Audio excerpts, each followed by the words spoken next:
Every competition I went to, I was on the corner just dancing, getting down. Yeah. People started noticing, like, this guy's always in, like, just getting down. Like, that's what I always liked about it. Just creating, like, dance floor is my canvas, you know, and the circle's my world, and the center, and everything out of it's people that's watching my own world.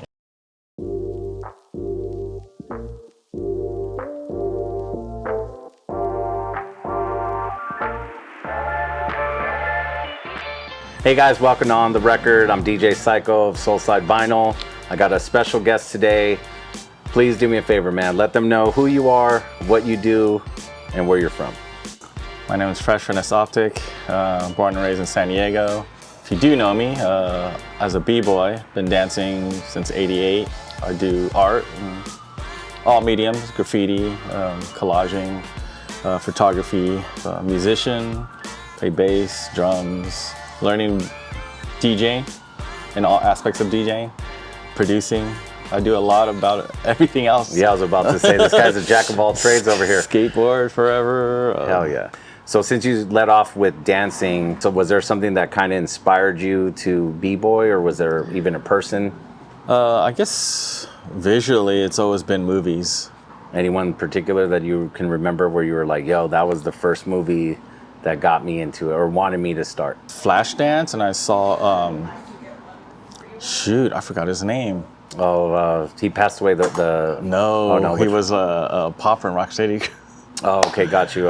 He had the white gloves in the movie. Yes. Yeah, no, I got you. Even that movie makes me laugh because my sisters always watched that, and as a kid, I remember like, why do we have to watch this? And when that scene came on, it was like, this is the greatest movie ever. You know what I mean? Yeah. And then with the Jimmy Castor in the background, right, like that was, alley. Yeah, that was so cool, man. It was like, and here's a weird thing though, if you buy the soundtrack, Jimmy Castor is not on there. Of course not. And that's what sucked. I remember buying that going like, wait, where's that song? Yeah. So basically Flashdance got you into wanting to learn how to b-boy. It introduced me like, what is this? Yeah.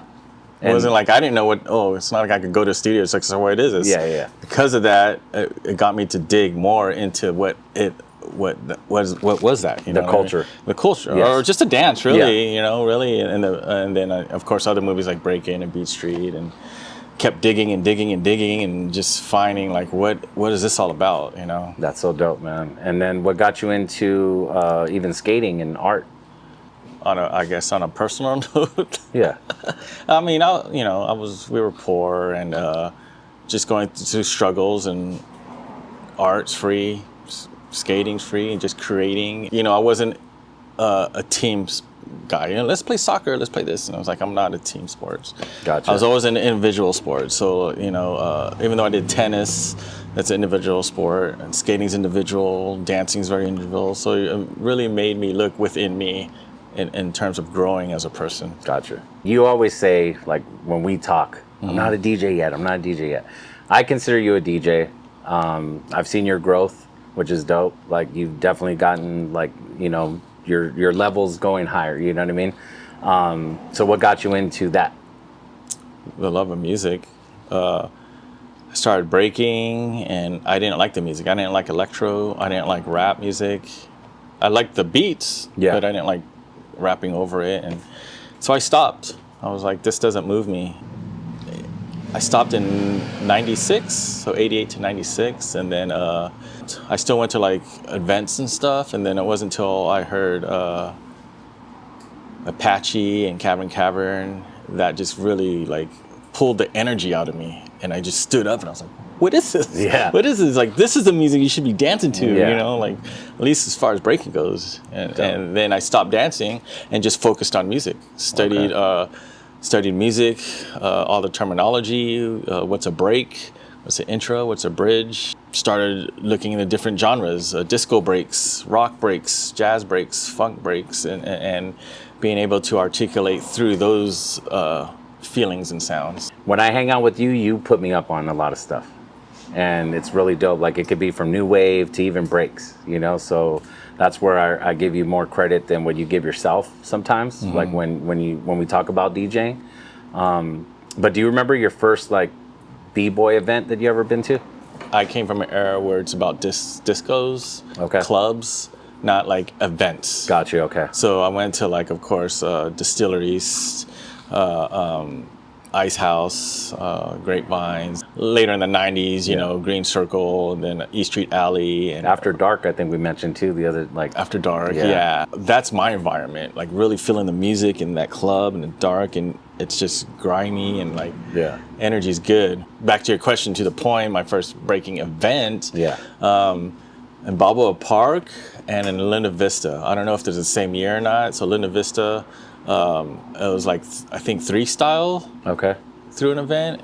So this is like pre B-Boy Summit and gotcha. And freestyle sessions. And it was, you know, there were like housers and groovers, but that's where a lot of B-boys were. And it was like at a rec center. So it was meant for that underground. Gotcha. Not like a club, right? Shamrock through an event, Sunk Rock through an event. So these, I kind of want to feel these were like in the same year. Gotcha. You know? Yeah.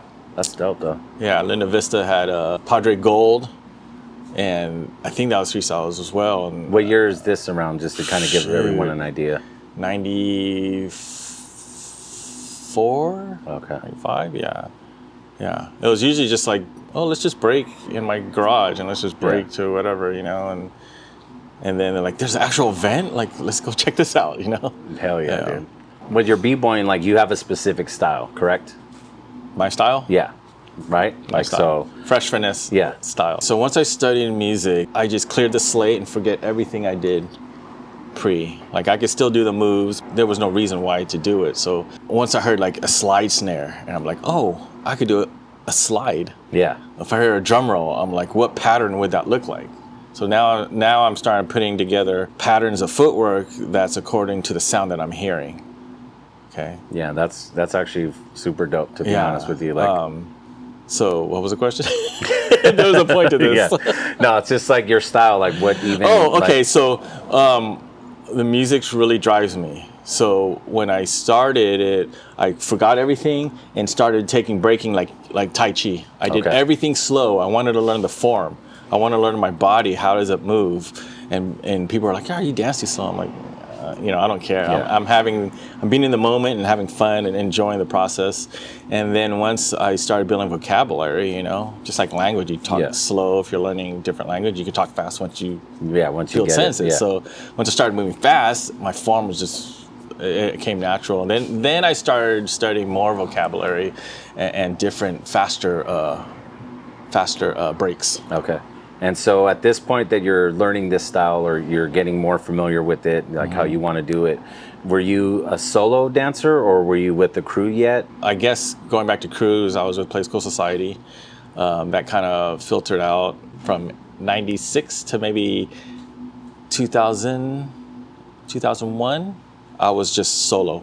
Okay. Just focusing and developing and this my, is when my you're style. Getting that. Okay, gotcha. Studying music, developing my own style, and then I started my own crew, Rock So Fresh. And that wasn't exactly what it means, just having poise and actually producing something properly. I know you did art prior, but what is, you know, something that got you into the graffiti style? Like, was there a certain artist or was it just the culture? Like, what got you to go like, hey, I want to try that or do that? You know what I mean? Actually, in elementary school, before I even danced, like, you know, with all the movies, like, just subway art. You know, I didn't even have the book. It was just like B Street, like those style on painting on trains, like that style. It was like just so cool to me. Also, my sister got into calligraphy. Oh, shit. So she really taught me how to do like hand styles and different letters. And it wasn't just like, oh, let me just create this like crazy wild style. Like there's actual foundation of letters. Yeah. So then I started studying fonts. And there's an actual... foundation for fonts. Words are meant to be read, so I like legible letters. Okay. That makes sense, with a lot of funk. Just like my dance, I want my letters to feel what I'm expressing, opposed to just focus on technique. Hell yeah. And since you're like, you know, one of the OGs of San Diego, how have you seen like just the hip hop culture or just the b-boying scene or anything like progress from where it started, like when you started? I didn't pay too much attention, but looking back, it's definitely like competition driven. Where from before or like now it's more competition driven? Yeah, it evolved to that.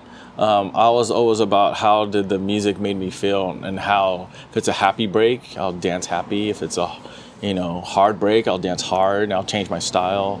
So I've always focused on that. I never let competition drive me.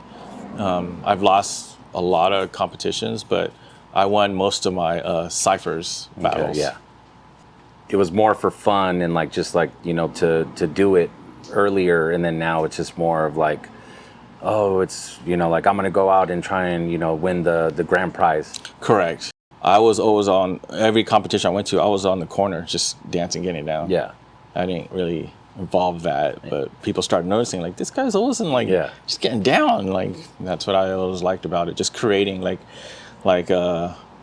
dance floor is my canvas, and the circle's my world, and the center and everything out of it's people that's watching my own world, So I like the way you put that. For people that don't know or not familiar, when you're saying you won the Cypher, it's basically like the personal kind of battles versus like with judges. Correct. Where, you know what I mean? Like where the crowd's like, ooh, you got him. Like, you know what I mean? The difference to me, competitions and battles, competitions, you don't really have to answer to that because you are being judged by judges. Yes. Now, if you're in a circle, you don't know that person across from you. Your hands get sweaty and you're just like, okay, what does he have? And I got to just work it. And it's cool conversation because you're just kind of just a debate of moves, And I never took it as like, oh, I'm going to take you out. I'm better than you. It's just like, let's see how I could create on the spot, That's dope. And then let everyone know, because you are, also an assistant manager. You work here at Soulside Vinyl. Like, let people know what you bring to the table here. Just my love for music. All my past experiences. If they're new to a genre, like, oh, you should maybe scope this out. This was like the pioneers of this genre, And then let everyone know what you like, because you have done like art for the shop, but let people know what you've done. Done Soulside vinyls, just kind of piece I wanted to give to Rex. The chalkboard sign. Yeah. No, and it's not like, I'm glad you mentioned that, because it's not like, it's not a normal chalkboard sign like he just didn't write, like Soulside Vinyl. Like, no, he put time into it, colors. It to me, it's dope, man. Like, I thank you for that, for bringing that to the shop. Appreciate it. But I'm really happy that you're here, bro. Music is a really common language. It doesn't matter what genre it is. It's like, it's the same feeling if it's a rock. I take in music like emotions, like, oh, what does this pull out of me? Yeah. Or how it even makes you feel. Yeah, and there's parallels with even when I listen to industrial, there's hip hop beats in there that makes me want to move, even though it's like a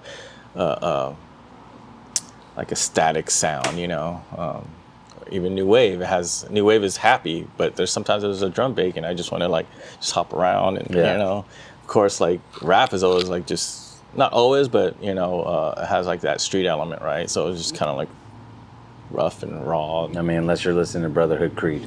Yeah, for sure. That's because that's super happy. Yeah. You know what I mean? So what would you want people to know what your legacy is going to be, from this point on, or even from beginning to end? Like, what is your goal to have your legacy leave behind? I mean, I don't really think about that. It's just I'm here to help people. Just more on a humanitarian tip. It's just people. I'm here for them. If they need to grow in terms of music or dance, and let me show you in a direction that I went. It might be different, but I'm able to cater to your own creativity. And what's your top 5 breaks? Ooh. My ultimate break for me, Dynamic Corvettes. And I'm already learning. It's funky music for funky people, and that, and it's at a certain tempo. It has the best groove. It has the best kick and snare. It hits hard. It's just not just drum solos, The break goes up and down, up and down. So it's like a roller coaster. Yeah, and it's not fast, you know what I mean? You could tell a story and sit in the pocket and just kind of groove with it, but the drums are hard, so you could even go with the tempo of the drums. I like kind of obscure songs, I guess, just because it pulls a lot of emotion out of me. UFO from ESG. Yeah, exactly. Do you like it at 45 or 33? Because, you know, like when you play that track, like you could play it at 33 or 45, and it gives it a total different sound. Because I think 45 is the natural way it's supposed to be. No, I think the BPM I do like UFO is at, I believe it's 105 to 110. Okay. Yeah. And I couldn't even tell you what it is. Either tempo, if it's at 33 or 45, but I just know it's completely two different worlds. Sure. Actually, the original speed of UFO is a really fast. When I first got that record, honestly, I didn't know if it was 45, 33. And then I was just like, wait, what? And then I forgot who, it might have been Saki or someone like that, or King Kaz. One of those cats told me, oh, well, technically it's at this speed, but like everyone, you know, plays it like this. And like the drums are literally completely different because you just hear that like, almost like a, like not a reverb, but it just stretches so far, man. And how it's recorded too. There's like some echo or something. It's kind of cool. I don't know. Didn't feel like a studio recording, you know, just.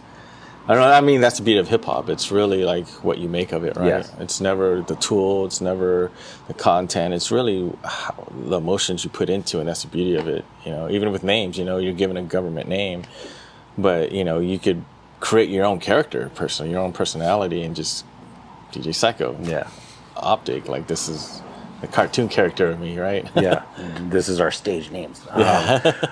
So those are, you did the Corvette one, ESG, and then what's, at least give me three before. Sure. I like the Funky Drummer, of course, the just instrumental, oh yeah. boom boom bap. I think the whole song's dope though, just because the way it leads into it, where you're like, because you're just like, you don't expect it. Like I remember the first time hearing that, I was like, this isn't where they got that. You know what I mean? Then you hear it, then out of nowhere, you're just like, oh. And that's with a lot of breaks, right? You just feel the build up, and you're just waiting for it, and then boom, you go out. And then what would you like to let everyone know? Any shout outs, any like, you know, things you want people to know about you that we didn't cover right now? Musically, you know, all the bands out there in the 70s that enabled me to grow and being able to be articulate. I was so like shy and introverted. I didn't know how to articulate until I started dancing and really have emotions to feel what the music pulled out of me.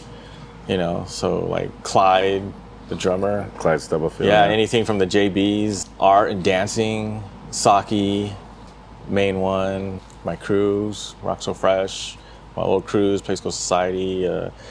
My dance partner for years. He's been in all my three crews. His name is Rock Bandit, and we had some good times, like really helping each other out. Hell yeah, dude! All right, guys. Well, that was another episode of On the Record.